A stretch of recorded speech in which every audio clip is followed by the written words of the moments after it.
रोहतक में हरियाणा बोर्ड के एग्जाम में नकल करवाने वालों का पर्दाफाश। रोहतक के चिड़ी गांव में स्टाफ करवा रहा था 10वीं के एग्जाम में नकल। पूरे स्टाफ के खिलाफ मामला दर्ज। हरियाणा बोर्ड के अध्यक्ष ने की छापेमारी।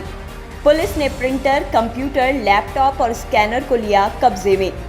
लाइन एग्जाम में ड्यूटी पर तैनात अध्यापकों को भी किया गिरफ्तार। रोहतक जिले के चिड़ी गांव में हरियाणा बोर्ड की 10वीं की हिंदी की परीक्षा में खुद परीक्षा संचालक ही एग्जाम सेंटर के अंदर नकल करवा रहे थे, जिसका पर्दाफाश खुद हरियाणा बोर्ड के अध्यक्ष ने मौके पर पहुंचकर किया। बोर्ड की टीम ने छापेमारी करते हुए एग्जाम सेंटर के अंदर प्रिंटर, स्कैनर, कंप्यूटर और हल किए गए प्रश्न पत्र हासिल किए हैं, जिसके बिना पर पूरे स्टाफ के खिलाफ मामला दर्ज करवाया गया है। वहीं मौके पर पहुंची पुलिस ने प्रिंटर, स्कैनर, कंप्यूटर व लैपटॉप्स को काबू में किया है। यही नहीं, एग्जाम सेंटर और एग्जाम के हल किए गए प्रश्न पत्र भी मिले हैं, जिनकी बिना पर पुलिस कार्रवाई करने में जुट गई है। वहीं मौके पर पहुंचे एएसपी हेमेंद्र मीणा ने जानकारी देते हुए बताया कि हरियाणा शिक्षा बोर्ड के अध्यक्ष जगबीर सिंह ने ये पूरा स्कैंडल पकड़ा है और उसी के आधार पर एग्जाम में ड्यूटी में तैनात अध्यापकों के खिलाफ कार्रवाई की जा रही है। उन्होंने बताया कि मौके से उन्हें प्रिंटर, लैपटॉप, स्कैनर व हल किए गए प्रश्न पत्र मिले हैं। उन्होंने यह भी बताया कि एग्जाम सेंटर के अंदर ही नकल कराने का खेल चल रहा था, जिसका पर्दाफाश किया गया है। आरोपियों के खिलाफ विभिन्न धाराओं में मामला दर्ज कर सख्त से सख्त कार्रवाई की जा रही है। गौरतलब है कि हरियाणा बोर्ड की 10वीं और 12वीं कक्षा के एग्जाम इन दिनों चल रहे हैं। बुधवार को 10वीं कक्षा का हिंदी का एग्जाम था, जिसमें एग्जाम सेंटर के अंदर ही धड़ल्ले से नकल करवाई जा रही थी। आपको बता दें कि लगातार हरियाणा बोर्ड के एग्जाम्स में नकल व पर्चीबाजी की खबरें आम हो चली हैं, जिसके चलते अब शिक्षा विभाग सख्त हो गया है। आज बोर्ड 10वीं क्लास का हिंदी का पेपर था।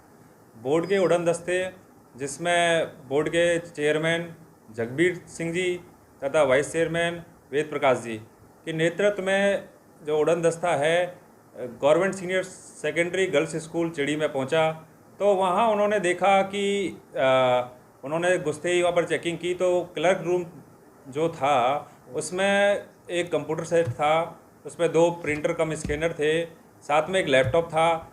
तो उन्होंने जब उस कमरे की तलाशी की तो प्रिंटर पे रखा हुआ एक पेपर था, साथ में उसका प्रिंट थे, आंसर की भी मिली। फिर उसके बाद उन्होंने ज़्यादा तलाश की तो वहाँ पर अलमीराज में जो पहले पेपर हुए हैं और सब्जेक्टों के उनके क्वेश्चन पेपरों का प्रिंट आउट था, साथ में उनकी उत्तर भी थे और तथा जिन लोगों को बच्चों को पहुँचाना था उनके कॉन्टैक्ट, उनके रोल नंबर भी वहाँ पर अंकित थे। तो इस प्रकार उनकी सूचना के आधार पर मैं भी मौके पर पहुंचा तथा वहाँ पर और भी तलाशी ली तो हमें बड़ी मात्रा में प्रिंटेड प्रश्न पत्र तथा उत्तर जो वो आंसर किए हैं वो मिली। साथ ही में ये भी मिला कि वहाँ के जो स्टाफ थे उसमें जो कंप्यूटर रूम है उसको ऑपरेट कर रहा था, जिसमें उसका नाम एक टीजीटी मैथ्स के टीचर थे जय सिंह जी, उसको विदाउट परमिशन के वहाँ पर डिप्यूट किया गया था। तो इस आधार पर जो फ्लाइंग के जो अध्यक्ष हैं तथा उपाध्यक्ष हैं उनके नेतृत्व में जो टीम आई थी उन्होंने शिकायत दी। शिकायत के आधार पर इनके खिलाफ मुकदमा दर्ज कर लिया गया है। आईपीसी की विभिन्न धाराएं जैसे 407, 417, 418, 120B तथा 188 के तहत एवं हरियाणा के जो Haryana prevention of the unfair examination means 2021 का जो एक्ट बना था नकल को रोकने के लिए, उसके तहत मुकदमा दर्ज कर लिया गया है। अभी जो हमें जो शिकायत मिली है उसी में जो शिकायत के आधार पर पूरे स्टाफ की मिली भगत का आशंका जो उड़न दस्ता है उनको लगी है, तो उसमें मिली भगत का आरोप लगाए गए हैं। बाकी अभी जो इन्वेस्टिगेशन के बाद ये क्लियर हो पाएगी कि बाहर का किसी प्रकार का कोई डिस्टर्बेंस नहीं था। ये सब कुछ जो कार्रवाई चल रही थी ये अंदर से ही चल रही थी। मैं तो यही कहूँगी अगर कोई भी दोषी पाया जाता है तो उसके खिलाफ सख्त कार्रवाई होगी।